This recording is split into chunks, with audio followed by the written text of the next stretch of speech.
No matter where we turn lately, everything seems negative, so stressful. But you can relax. We focus on the good things people are doing to inspire us. Hi, I'm Chris Anderson, and this is Hometown Heroes.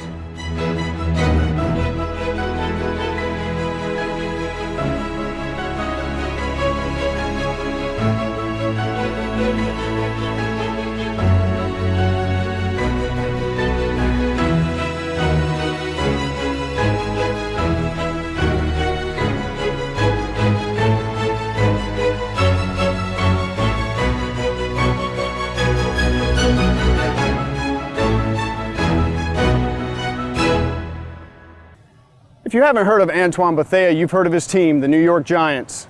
Bethea and some former pro football players founded a youth football and cheer team in Newport News, Virginia. The shutdown 757 Falcons and their coach, Robert Freeman, changed lives. This is where the shutdown 757 Falcons practice at. It's a youth organization with the AYL Football League, and we play ball. I'm the head coach of the 12U football team. My good friend, Antoine Bethea, he came up with this concept with another former NFL player, rest in peace to Keon Carpenter, and also Ellen Brown. And they wanted to give back to the community. It provides the camaraderie, the opportunity for you to be around with like-minded individuals. The competition level is high, organization, respect for authority, just some core values in life that you learn through football. These guys dedicate their blood, their sweat, their tears, their time, and dedication to come out here and go over and beyond for our kids. They don't have kids on the football team. None of those are their kids. Those are our kids. So they're more than coaches. They're father figures for those boys. I got a passion for developing and teaching and training and coaching. I just love to see kids grow and improve on a steady basis. I feel proud when I see kids that are in high school that I used to coach that are doing well for themselves and for their family at this point in time. When my son first started, we came at a time where we were going through a transition within our family, and my son took it really hard. So when we came to shut down, he had a lot of anger issues. He was fighting, he was getting kicked out of school. So once we got here, the guys were very influential. Being able to come here and be with his football brothers and the coaches, it was a lot off of him when he felt like he could just breathe and let off some steam with taking all his anger out on the field. So it really has improved. Like, he's very mannerable, and everybody who meets him say, Whitney, your son has great manners. He's really sweet.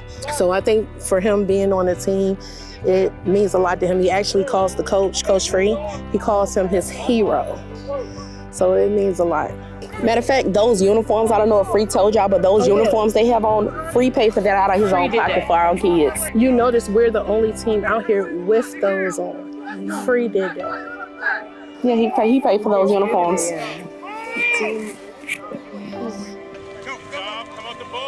I got 25 sons. That's how I carry it. They super cool to be around. You know, the opportunity to interact with 25 different personalities to still come together for one common goal, I think is not only a challenge, but it's a success story at the end. So giving back to the community and giving back to the youth and teaching them core values in life that they learn on and off the football field is the most important. It's like a weight lifted off my shoulders, me being a single mom. It's a blessing. God sent to like sum it all up in words. It's just God sent. 1, 2, 3, get better! Get better, and they will. With guidance, they will help develop confidence and hope. Hope. It's like air and water. Impossible to live without. And exactly what the Rock Solid Foundation offers families.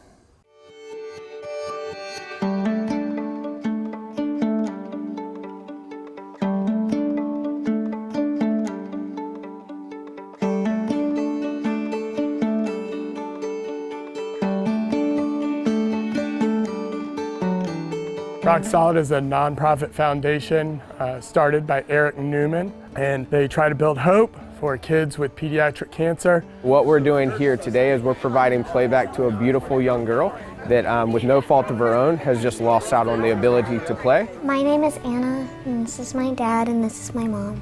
Rock Solid is here, and they're building me a new playground, so they're basically just kicking us out of the house.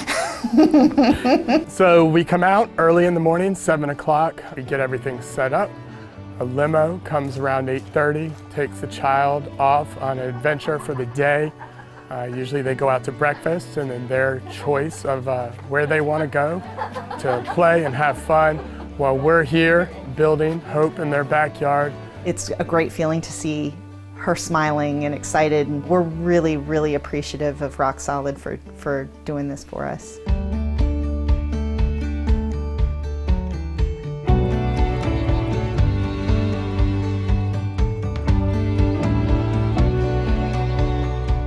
The volunteers get a sense of working together, of giving something back to the community. A lot of them we have playing it forward who have had some sort of experience in their life with cancer. And this is an opportunity for them to give back what has affected them and their family. I'm so personally connected to the pediatric cancer world. I was diagnosed with liver cancer when I was 3 years old. Gave my parents a very rare chance of me beating the disease. Ended up beating it, and then finally, after I got back to this one spot at CHKD in Norfolk, ended up throwing a fundraiser, and then a mama bear, which was sitting right there with me, she started to cry. She said that you give me and my husband hope that my son will be sitting in your seat one day.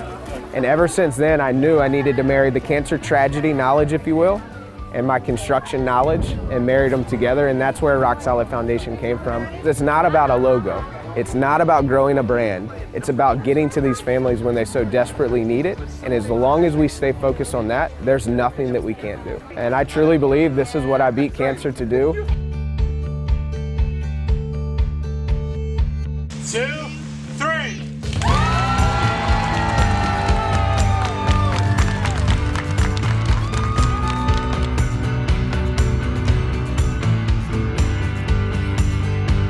She has been waiting for this day for a long time, and it surpassed probably anything she could imagine. The look on her face was just amazing. It means a lot to us for her to have a safe place to play, to have the excuse, now she's going to be really excited about, let me go outside and let me climb and play, and that can only mean good things as far as her physical well-being too. So that means a lot. So I have been looking forward to this for a while, and I'm so glad that it's finally here. The playground is fun, and I can actually play on it without having to get sick from people that actually are sick. These families, once you're diagnosed with cancer, public places become off limits. But today we were able to beat that as well. They were able to hang out, just what girls should do, just what kids should do, hang out with their friends. And they were able to go out and just enjoy today, not have to worry about all the stuff that cancer can do. Today we focus on what cancer cannot do.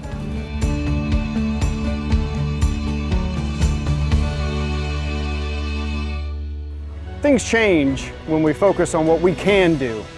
And when we come back, we'll meet a woman who simply gave away a blanket, and that changed everything.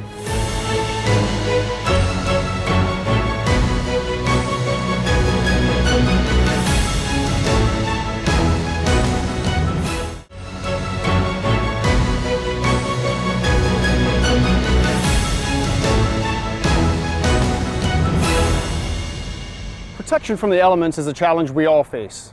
And when people have no home, they still need that protection, and they need someone who wants to help.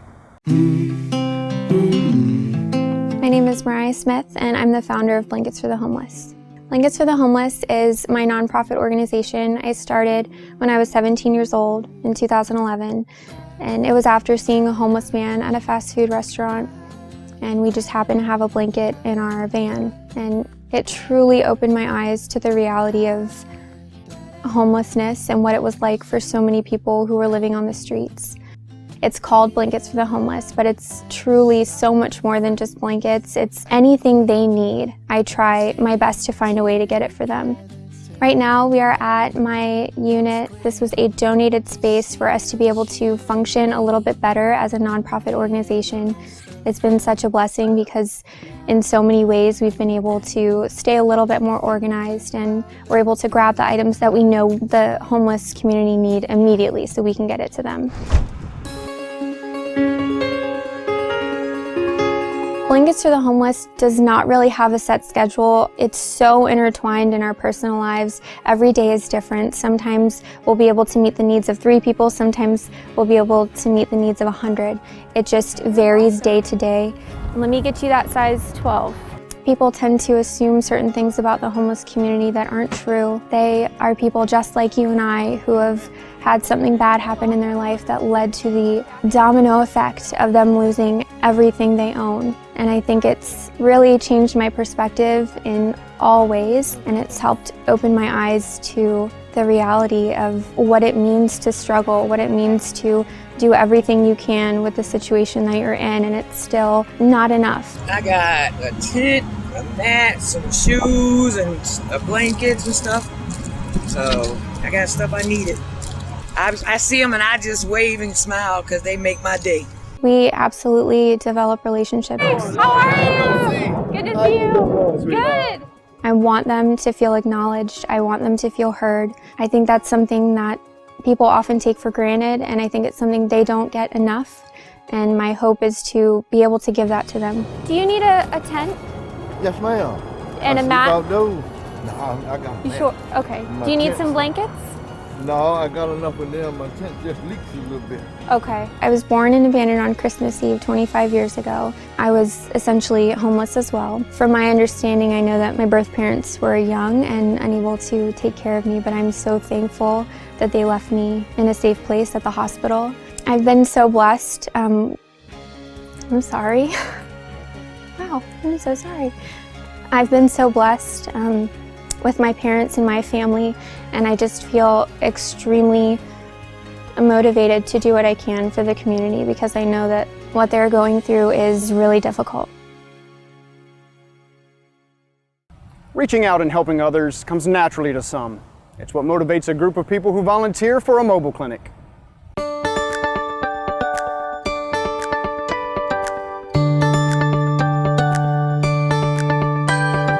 Promethean Group is a primary care mobile medical clinic that travels throughout Hampton Roads to provide comprehensive services to all peoples in need. Dr. Blanco came to me at my office looking to build a clinic. So I said that I could do that for her. We built a clinic in 2016. We started talking about the ministry and what I was doing, and I told her that she could possibly give back to the community also, and she should think about that because she comes in contact with so many professionals throughout her day. We have 6 directors, and I'm the executive director, so I pretty much do all the coordination. We do concentrate on the homeless throughout Hampton Roads, but we pretty much treat anybody who wants to be seen. We don't require anybody to have a form of identification, which most medical clinics do, and we don't require any proof of residency because that would be very difficult for anyone who's homeless. We also treat patients who don't have insurance. There are multiple people throughout Hampton Roads that have 2-3 jobs, hardworking, but they are not offered because they are part-time jobs insurance. So they come to us and we survey and we assess them and treat them for pretty much family practice medical needs. Another thing we do is that we will do school physicals for kids and get them in so that they can start school on time with everybody else. Of course, it's important for them to follow up for pediatric primary care with their regular provider, but we want to make sure that they're getting into schools on time and not missing out. The inception of Promethean Group started with Dr. Parent and I. We both are faculty at South University, and a lot of our students do require to have the hours to treat.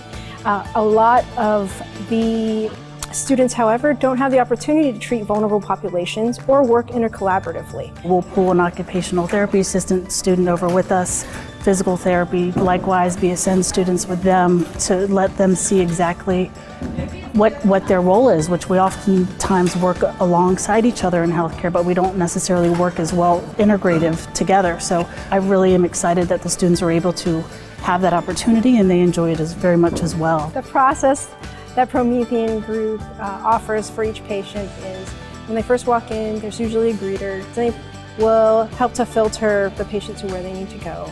The patient gets registered and we follow all the rules for HIPAA to protect each patient's privacy.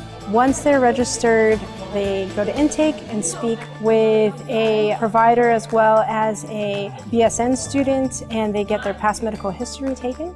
And then they move to vitals with a BSN faculty and BSN students where they get their vitals done. Once they're there, they go to the exam area. We have a 7-bed unit that are private and available to pretty much be anywhere. Once they're done being seen, they have prescriptions written for them. We don't do any controlled substances. I work with one pharmacy. Those prescriptions at the end of the clinic are taken by the chaplain. They will have to be filled, and our director of ministry, which is Chaplain Ote, will pay for all of the prescriptions and be delivered next day. That's how we really provide a holistic experience. So that's what we want for everyone. That holistic experience refers to a doctor caring about a person's physical, mental, and emotional health. Staff members at great schools do that too, and we'll meet one when we return.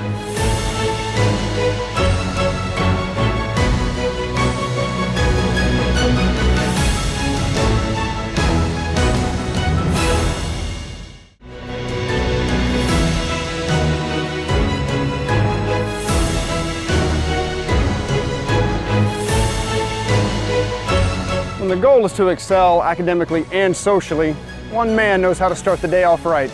He makes students smile, and he keeps them safe.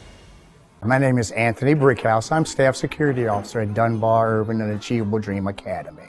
How are you? I'm good. That's good news, good news. Hey guys, hand me some.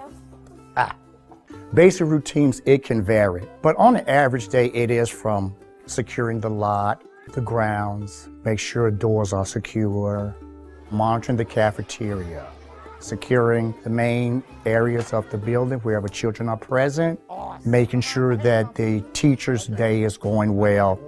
Most importantly, making sure that the children's day is going well. Achievable Dream Academy is a unique partnership between Achievable Dream Incorporated and Newport News Public Schools. It provides opportunities of enrichment and experiences for our students that they would not normally get outside of the normal school day.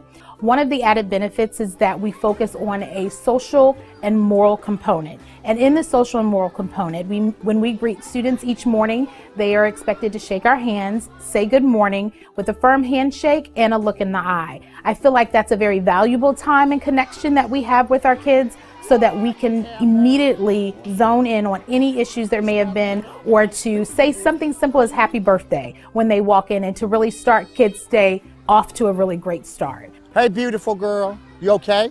You tell Mama bye? You tell her you love her? When you gonna tell Mr. Davis we can play basketball, man? When you gonna do it? When you gonna do it? When you gonna do it? You gotta talk to Mr. Davis, man. There's one thing about Achievable Dream, we don't do regular. It's a little bit above and beyond elementary school / middle school setting. Hey, Mr. Man! Ha ha ha! Ha ha ha! Hey, baby boy. Mr. Brickhouse is a staple of the community and of our school. He has seen generations of parents and grandparents and students come through the program. And so he brings a sense of calmness and reassurance. His smile and his laughter is absolutely infectious. He keeps us on our toes. And so we appreciate the support and the work that he does every single day. I have been at this location for 32 wonderful years. When I was interviewed at this job, the lady said that your fundamental purpose in that school is to set the pace for the environment of that school. You need to create an environment where each and every child can blossom. Longevity is the key, and I think it's the rapport and the relationship that I built with not only the faculty and staff, but the students and the community. I know most of the people in the community. As a matter of fact, most of the people in the community used to go here, and now their children are going. So I think the familiarity plays an important factor in that too. Go forth and be amazing. Thank you, baby. Tell Grandma I said hi. It's my mission as a security officer to make sure that we secure that natural resource, that we secure that wonderful element that these parents bring to us each and every day. And that's what brings me here every morning. That's what keeps me here late at night. It's a satisfying feeling. At the end of the day, you actually know that you've made a difference. Making a difference. That's the goal for so many of us. And for a rocket scientist, you would think that taking us into space would be it. But wait, there's more.